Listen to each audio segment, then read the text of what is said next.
Well, I would be remiss if I didn't say it's a Section B day. All right. Okay, Section B. Thank you so much, Katie. I so much appreciate that introduction.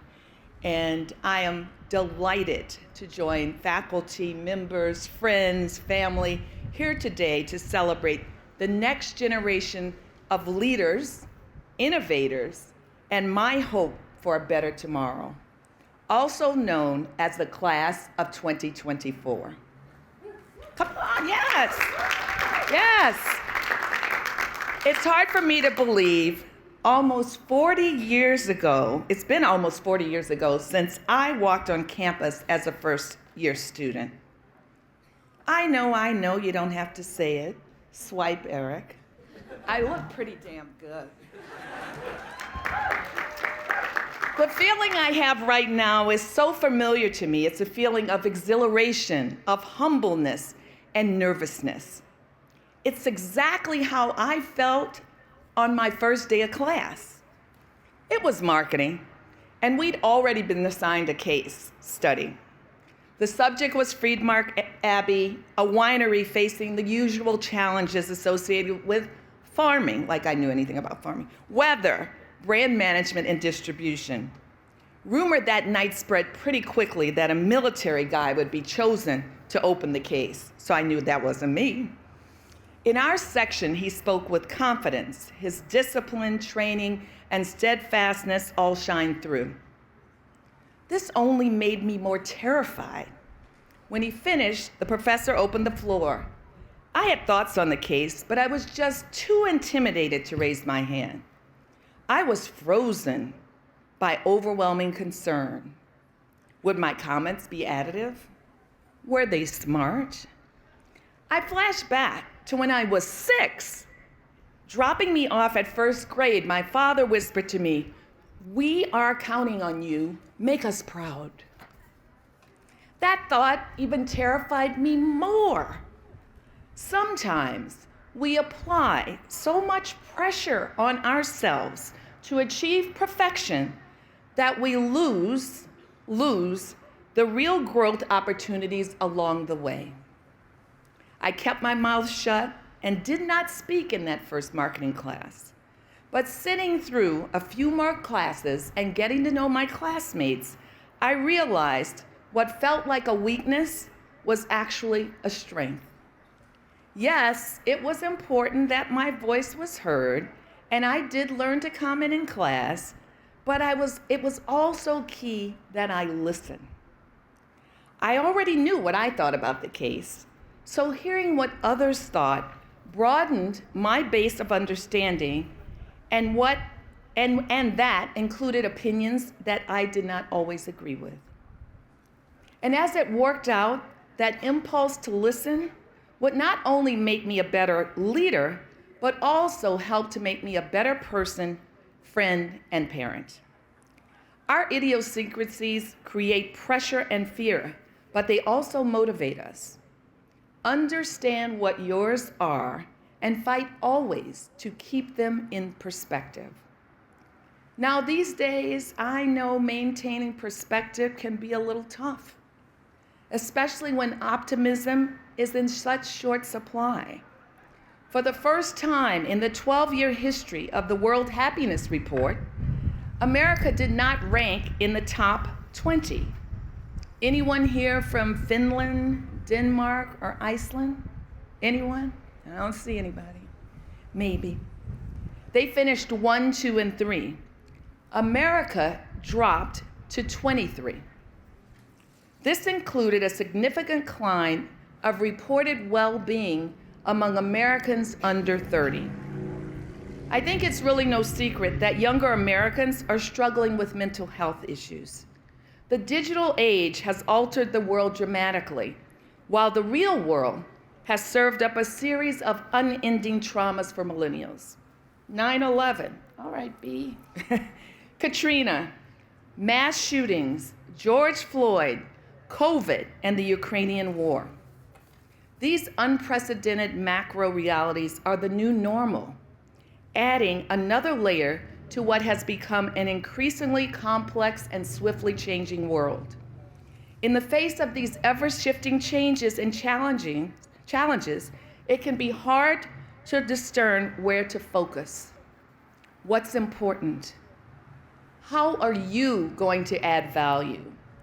How will you curate a life that reflects not just what the workplace values, but what you value? And my favorite question, one that I ask myself often, what is your framework for holding yourself accountable for good? Your ability to work from this personal framework for good will impact your success, but most important, your ultimate happiness. The 2024 Trust Barometer study conducted by Edelman identified innovation as the key to the next era of prosperity. At the same time, innovation is what has amplified political polarization and societal instability. In the US, we're seeing this come true every day, with the Republicans pushing for less regulations while trying to rally pockets of Americans that are feeling disenfranchised, often using the misguided threat of AI as a surrogate.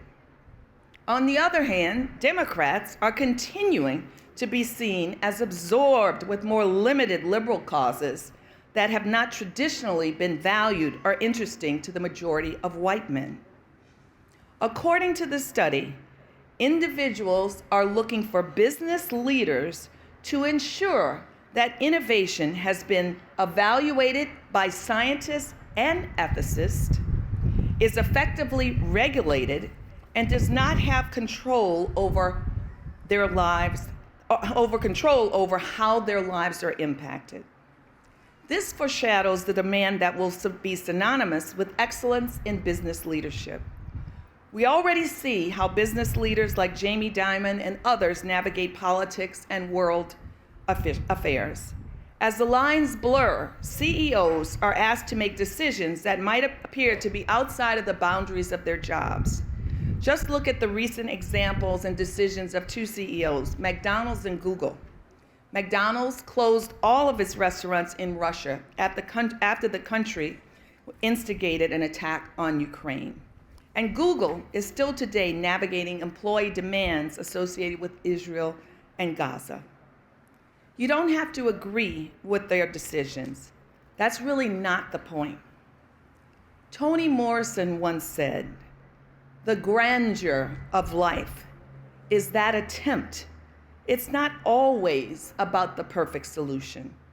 It is about being as fearless as one can be and behaving as beautifully as one can under completely impossible circumstances." Good is just more interesting. It's more complex. Today I stand before you not only as a businesswoman, but as a storyteller, an observer of life and the many twists and turns that it offers. Sometimes you can have your most difficult challenges at a time that you also have the most to celebrate, Eric. Life is funny that way. It's hardly ever all good or all bad. When I was at HBS, many of my classmates went into investment banking and consulting. My path would be different, focused on taking a line position offer in Chicago where I would gain experience managing teams. At the time, it seemed like an odd choice, but not to me. One of my favorite lines in a movie is the nosy lady on the train of the original Coming to America, who says to Lisa, a main character, "Honey, go on, honey, take a chance." I feel like I've been taking chances all of my life, an approach that was amplified by a bout with cancer almost 20 years ago. Nothing made it clearer than life is a gift and not guaranteed. People claim they wanted to hear my distinct point of view, but that's not always been the case. So the trick has been to ensure value was added before there was too much rejection. This became a theme for me across the multiple industries that I've invaded, I did say invade, including telecommunications, gaming, utilities, insurance, government, publishing, and now cosmetics. I'm not going to stand here and talk to you about my rise through corporate America, but I am going to focus on a massive shift that has occurred in my thinking that reinforces the notion of good, especially when everything seems to be going wrong. In other words, the importance of wrong to get to right. With a bit of luck and lots of hard work, I was on a roll, that is. It all came to a halt at the White House. In 2009, I'm speeding up my time here. President Barack Obama, as you've heard, offered me the job of Special Assistant and White House Social Secretary. It was an offer, as they say, I just couldn't refuse. Excited to be a part of history, serve my country, and support my friend, I moved to DC. I approached government as I did every other industry I entered. Study, look for opportunities, and put in the hours, the HBS way. My big idea was to create the People's House, where equity, inclusion, and hope were central. I immediately hired an advertising executive and one of my best friends who's sitting over here, an Obama policy expert, to lead our work dividing events into historical and non-historical. We spent all of our time reimagining the experiences that visitors would have at the White House. How could we bring aspects of the Obama presidency to life? Think about collaborations. For example, one version of a poetry jam that we did included Othello with Earl James Jones performing, and then Lin-Manuel Miranda performing for the very first time Hamilton. I was surprised to learn when I got there that the Easter egg roll was limited to people waiting in line from the surrounding areas and tickets being assigned on a first-come, first-served basis. So guess what? Lottery was in my background. We did a lottery, and we increased the number of people that attended it 4 times, as well as ensuring participants from all 50 states arrived. We added sushi, I know sounds like crazy, to the traditional holiday press party of turkey and ham, along with news guru and mixologist Rachel Maddow, who knew she could mix a drink. And it wasn't just Rachel Maddow. We were mixing things up. It was exciting, it was fresh. And that's when I learned that not everyone likes exciting and fresh. I was so focused on doing what I had done so successfully before that I misread the culture and their appetite for change. With the administration making an all-hands effort to pass the Affordable Care Act, I could not imagine that the press would be so interested in the social office. Never underestimate the press. What I had not realized was that this was historical Washington, built on tradition and politics. With divisive politics taking the lead, there was never a moment where someone was not looking to embarrass the president. With any president, this is fair play, but serving the first Black president, the room for error felt narrowed and tension was particularly acute. Heck, they attacked him for wearing a tan suit. And they attacked me for messing with history. And for 2 reality stars showing up at the gate and crashing their way into an official state dinner on my watch. I was out on my ass in 15 months. The headlines were brutal. Every news outlet was in hot pursuit to speak to me about what went wrong. No one cared about what went right. In Hidden Potential, authored by Adam Grant, he talks about the importance of character skills, scaffolding, and systems designed to nurture. He writes, character is often confused with personality, but they're not the same. Personality is your predisposition, your basic instincts for how to think, feel, or act. Character is your capacity to prioritize your values over your instincts. My personality was desperate to convince everyone that I had followed protocol.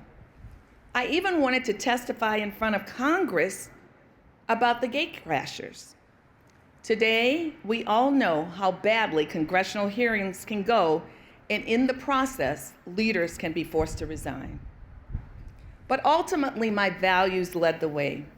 There was a greater good that had to be protected.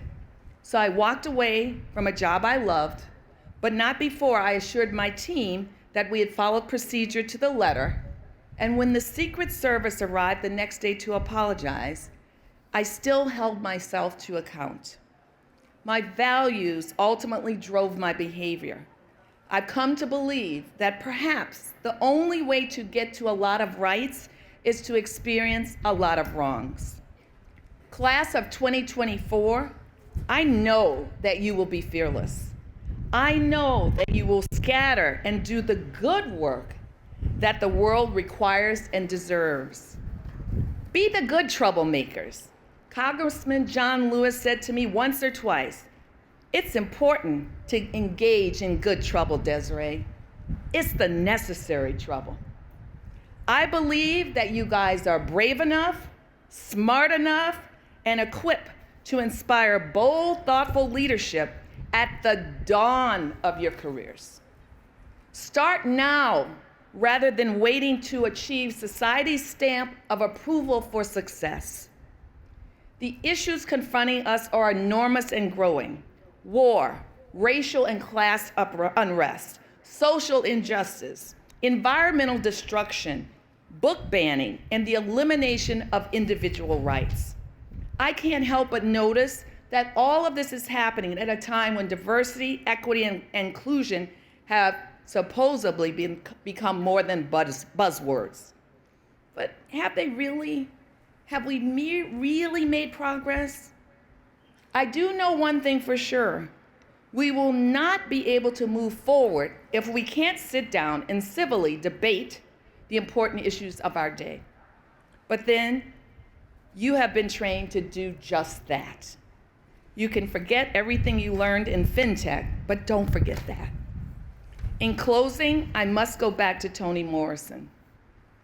Evil is not a compelling idea. It's predictable.